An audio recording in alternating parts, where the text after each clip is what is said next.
Hello, this is Jill Ward with Century 21 Island Homes, talking today about the home buying process in Hawaii.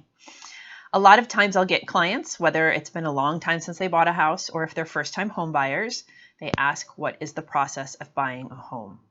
So I like to describe it as railroad tracks. There is a real estate part as well as a mortgage part to the transaction. So the realtor and the lender work together to make sure that while you're getting qualified for your money and actually going through the loan process, we're in communication to make sure we all wind up in the same place at the end.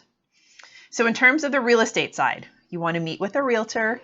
You want to start getting an idea of where you want to live. Generally, maybe we will know what your budget is and we'll get you set up on the MLS. The MLS is the system here in Hawaii with the most recent, up-to-date, accurate information. You can find everything at hicentral.com. So while you may enjoy looking at other sites, the Zillows, Redfins, I can name them all, Trulia, those may be great search sites.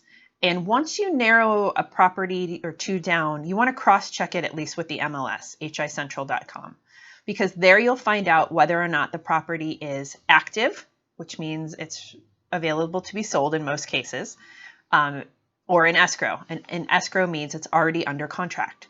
We can put it in an offer for you if something is already in escrow, but chances are less certain, obviously, than if you put in an offer on an active property that we'll be able to get that to escrow.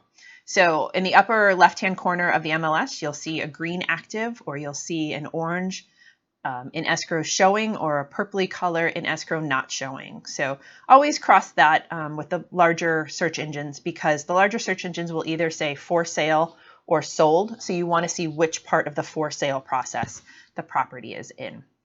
So we'll set up some alerts for you. We'll get you started shopping on the real estate side. And then there's the mortgage side. So you'll find a lender.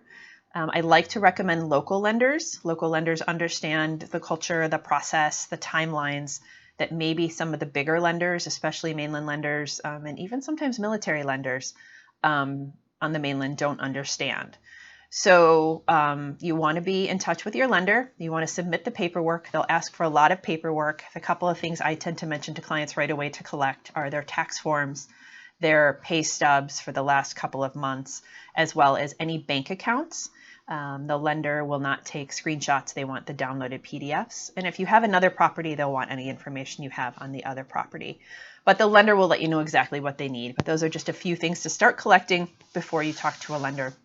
And I'm happy to make those recommendations.